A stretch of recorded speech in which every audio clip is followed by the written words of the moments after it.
The concept of harm reduction says this: some people always have used drugs, and probably some people always will.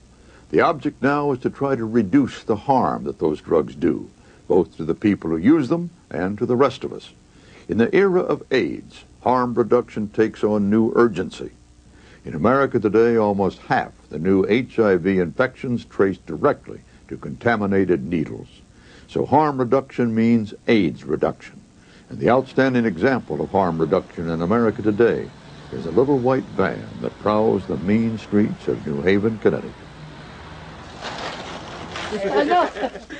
5 years ago, faced with an explosion of AIDS among drug injectors, Connecticut changed its laws to allow this.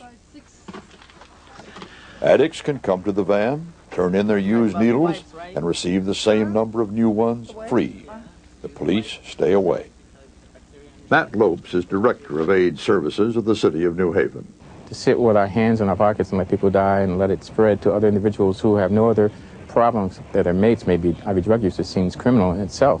Dr. Ed Kaplan, a Yale University statistician, says he has proof needle exchange has dramatically reduced HIV transmission.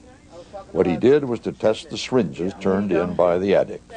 And what we found was that the level of infection in needles declined by more than 33%, and that this decline correlated very strongly with increasing use of the needle exchange, with reduction in the length of time that needles were in circulation for, and with increases in the return rates of these needles.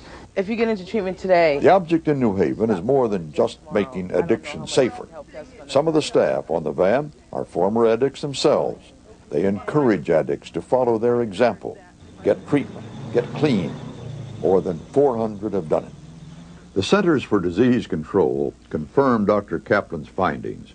Wherever it's been analyzed, needle exchange has dramatically reduced the spread of HIV without increasing drug use. Nevertheless, Clinton administration policy and congressional sentiment remain adamantly opposed to needle exchange and the harm reduction concept.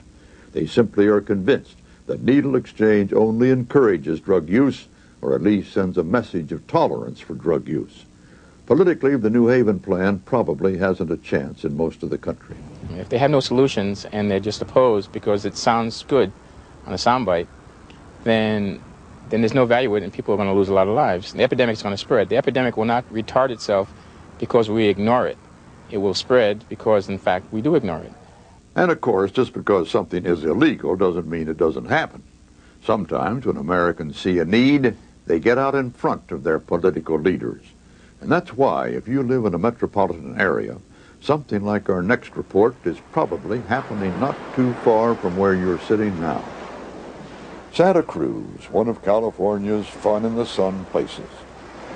That's Heather Edney there on the beach, playing with her friend Augie. Augie is 7 years old, bright, outgoing, and just starting to show the symptoms of full-blown AIDS. Augie's part of the reason for this. We're a long way from the pretty beach, across the tracks, on the wrong side of town. What's happening on and around this old Dodge Dart is against the law, here and probably where you live too. Every evening, Heather Edney and her young volunteers set up the Santa Cruz Needle Exchange, offering sterile new needles for old used ones, condoms for safe sex, food if you're hungry, help if you want to get treatment for your drug habit. In Santa Cruz, as in most of the country, it's illegal to distribute syringes without a doctor's prescription. City officials know the exchange is here, but as long as it stays invisible to the tourists, nobody seems to bother it. In our 2 hours here, not a single police car came by. We feel like we have every right to be out there. We're doing this community a service. We're doing them a favor, and they need to recognize that, and they do. Every night that we're out, getting clean needles onto the street is another night that a cop doesn't have to worry about getting stuck with a dirty needle during a pat-down. And they've got kids. They don't want their kids to come across dirty needles, getting stuck in a sandbox. That, when you can put it to them like that, even if they hate drug users, when you put it to them like that, they understand it. Private contributions pay for these syringes, about 8 cents each. There's a great deal of controversy about needle exchange and its toleration of drug addiction. And if needle exchange does indeed help stem the AIDS epidemic, there are those who will say, well, maybe the people who get AIDS deserve it. Which brings us back to Augie and his mother, Vicki. I wasn't gay and I didn't use needles and I caught AIDS. When Vicki was 7 months pregnant with Augie, she decided to be tested for HIV.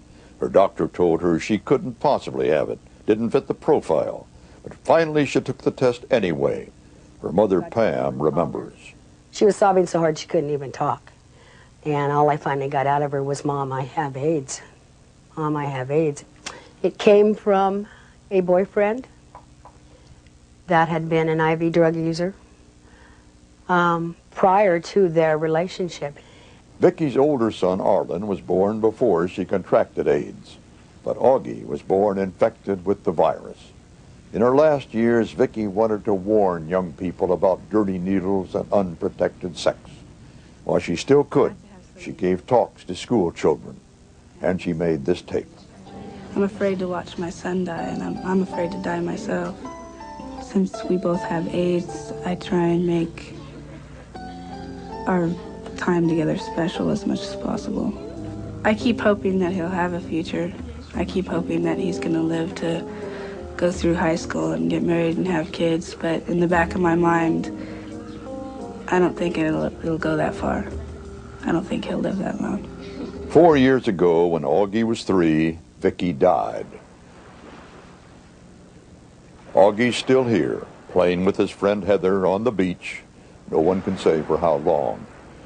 But had clean needles been available 8 years ago, had one young man used them, Augie might have a future, and Vicki might still be alive. 2 human faces to keep in mind in the debate over harm reduction and whether to legalize needle exchange in America. You know, we talk about his mom and how she's in heaven, how she's waiting for him, and he knows that. He knows that he has somewhere to go when it's time. He knows he's got someone waiting for him when it's time. You know, at night we go outside and we find the brightest star and we know that that's her saying that she loves him. In a moment, the most challenging idea of all. Should we simply call off the war?